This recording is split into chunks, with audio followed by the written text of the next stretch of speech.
Vamos a hacer ingresar ahora a Karina Fernández. Karina Fernández es abogada de derechos humanos.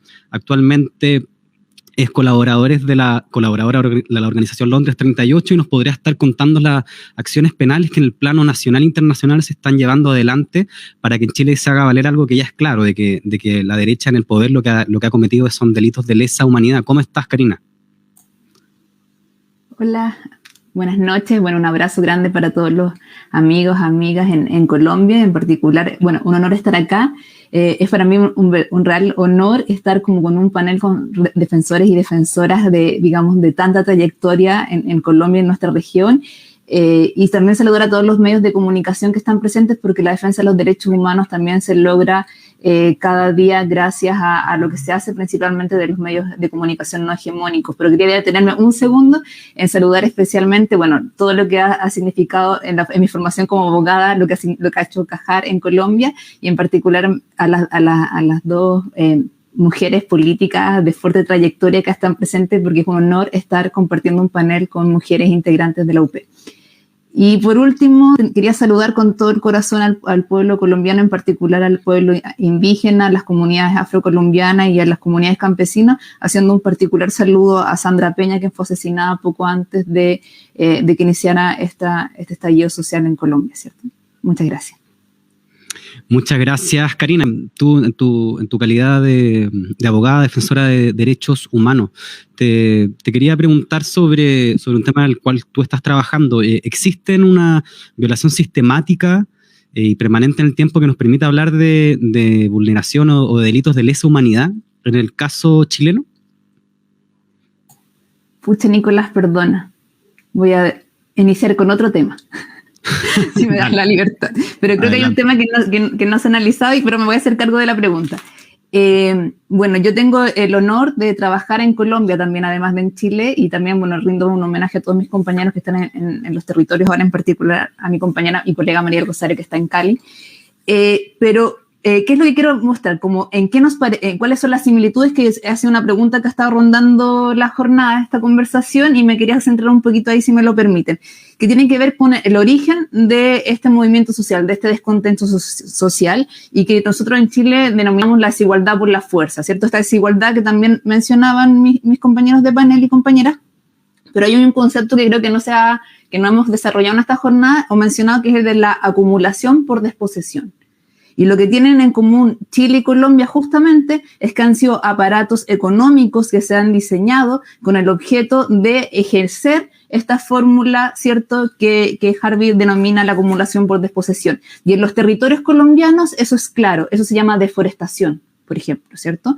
Eso ha significado incluso que existan como ciertas formas ancestrales de desarrollo cierto de la pesca, que por ley incluso tratan de irse restringiendo con el objeto de que empresarios puedan sacar mayor provecho de esas tierras ancestrales del pueblo colombiano. Me gustaría mencionar que en el caso Colombia es el país más peligroso para ser una persona defensora. Pero ese gran peligro que tiene esta frase, no tiene ninguna consecuencia en la inversión extranjera. Y eso creo que es un tema. Entonces uno dice, ¿por qué es tan peligroso ser una persona defensora en los territorios en Colombia? La señora concejala lo sabe bien, una defensora ambientalista, una mujer defensora ambientalista en Colombia, en los territorios. ¿Por qué eso es tan peligroso? Con las asesinadas en el último tiempo, en las masacres recientes, pero no es peligroso tener una empresa petrolera extractivista o una empresa minera. Entonces, por eso quisiera como mencionar que nosotros en nuestro comunicado de Forest People Program en Colombia mencionamos, en relación a lo que justamente mencionaba Reinaldo, la colaboración extranjera, no solo la colaboración extranjera y no solo como que los países muestren su preocupación, hablemos de la inversión extranjera. ¿De qué significa para las cadenas de producción, para las cadenas de suministro, este tipo de acciones de graves violaciones de derechos humanos en relación a dónde están invirtiendo? Y creo que hacia allá el discurso actual, globalizado, mundial, tiene que llevarnos hacia esas discusiones, ¿cierto? Bueno, es mi opinión personal.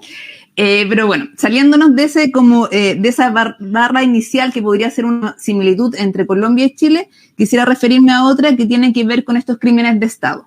yo no, como que soy no soy muy amiga de irnos de inmediato a todas estas definiciones de delitos de lesa humanidad o crímenes que digamos, en el contexto colombiano, en que además se viene viendo la propia Tribunal Constitucional, la Sala Constitucional colombiana lo ha dicho, un etnocidio, ¿cierto? Genocidios contra los pueblos indígenas en Colombia, contra las personas.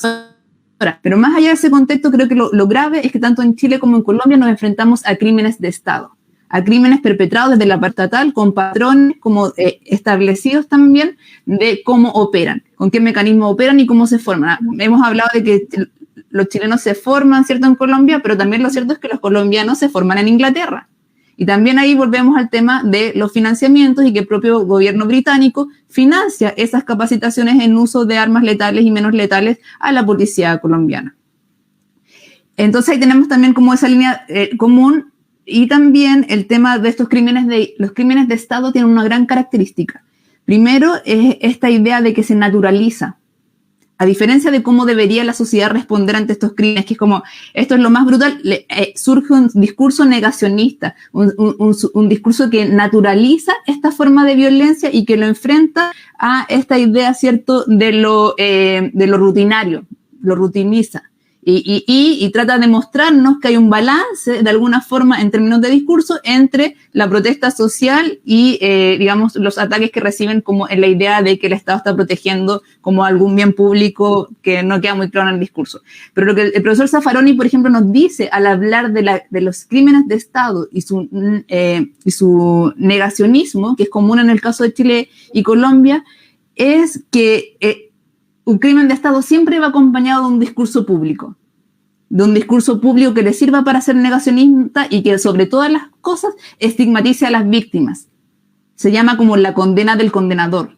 O sea, al condenador que está en la calle criticando el gobierno, criticando las políticas públicas, reclamando el hambre, la desigualdad y esta idea que yo planteaba de la acumulación por desposesión, a él lo castigamos, pero además lo ponemos en esta situación de estigmatización, ¿cierto?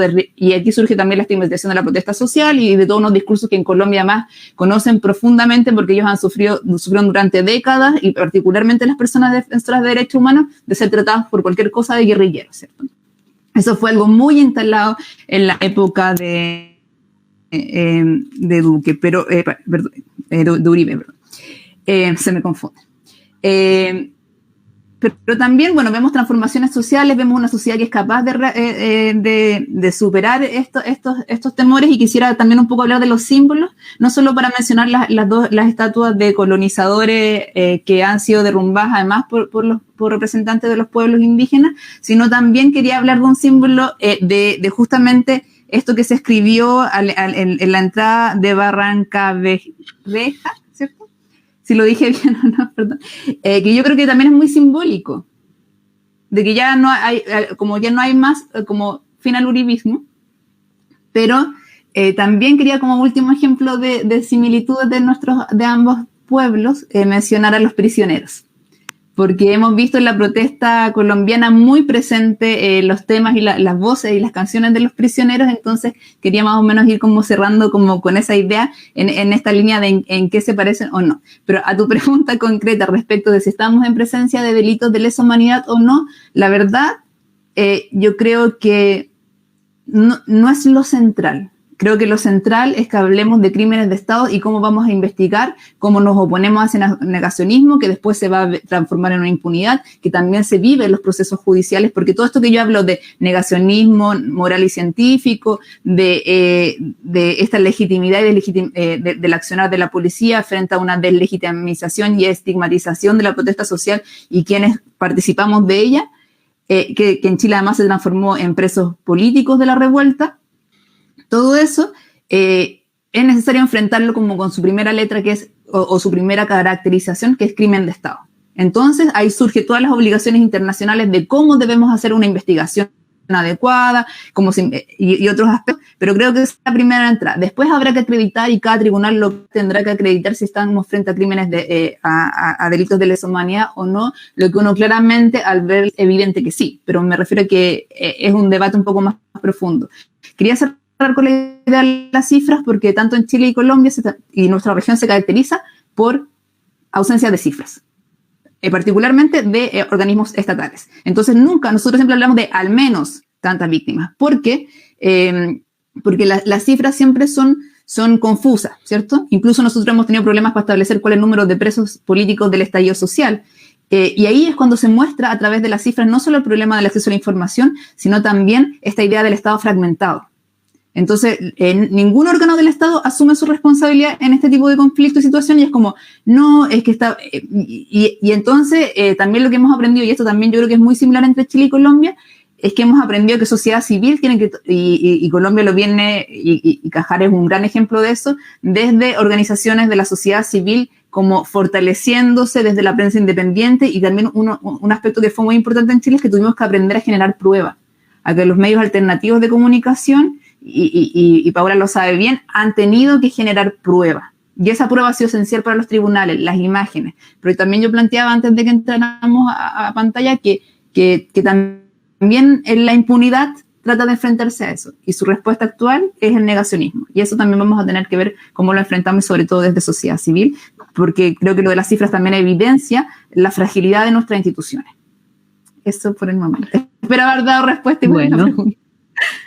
Gracias. Claro que sí, Karina, muy, muy interesante esta exposición, y creo que tenemos un panorama muy amplio de lo que pasa en Colombia y Chile, donde hemos ido encontrando las similitudes en lo que nos han ido presentando, ¿no? Un modelo neoliberal que se profundiza en los últimos años, donde básicamente el Estado desaparece y no quedan sino las fuerzas militares, y unas fuerzas militares en ambos países con una tradición represiva de vieja data, con unos discursos justificantes, como nos explicaba Karina, y pues digamos todavía incrustadas en algunas de las narrativas de la Guerra Fría.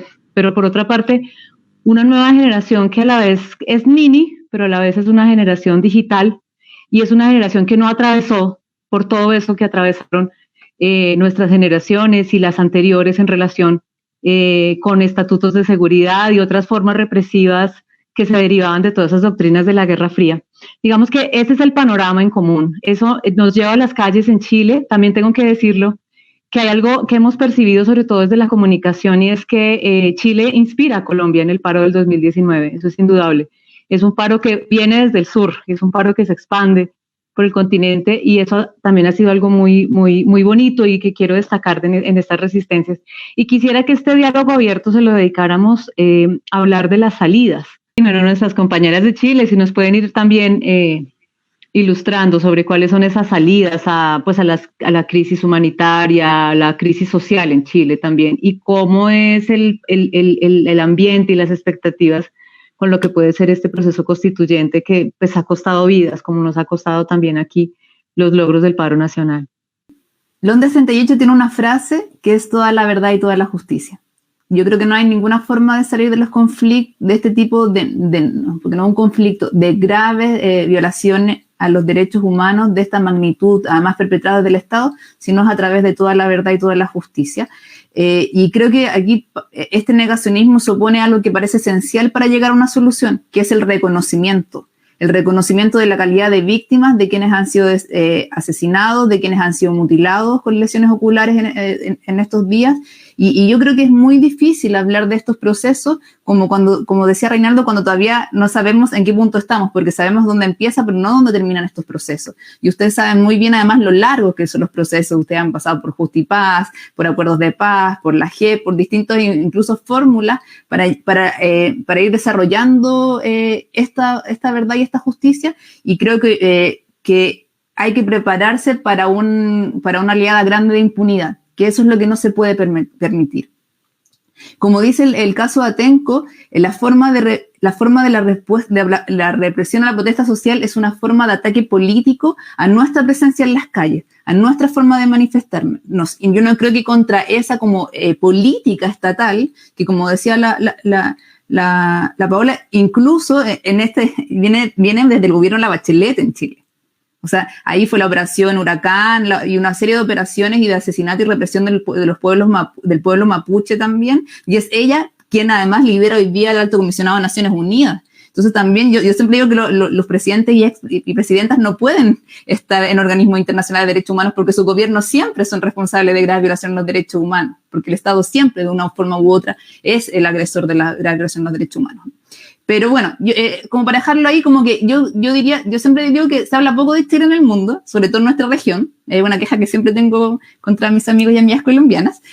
Pero yo siempre me quejo de que se habla poco de Chile porque siento que es una vanguardia frente a lo que pasa con el resto de la región. Entonces nosotros tuvimos la privatización de los sistemas de salud antes que ustedes, las AFP antes que ustedes, y como yo siempre iba diciendo, la privatización de las cárceles antes que ustedes. Entonces yo era como, atención, porque en realidad este es un tema que es regional. Así como en la deforestación, que nos termina afectando a todos y ancestralmente, esto es lo mismo. Entonces, que han sido procesos y yo como que, y no era difícil de prever este resultado ni la respuesta gubernamental negacionista, y creo que no es difícil prever que se viene una oleada fuerte de impunidad y como la que estamos viviendo en Chile, donde un 46% de las denuncias ya han sido cerradas sin ningún responsable habido. Entonces creo que hay que como que enfrentar una estrategia fuerte en ese sentido. Pucha, perdón que no soy, en lugar de dar una solución optimista, como que más bien estoy como poniendo las alertas, pero creo que es mi obligación en este caso. No, pero yo creo que toda la verdad, toda la justicia es un mensaje poderoso para todas y para toda la región.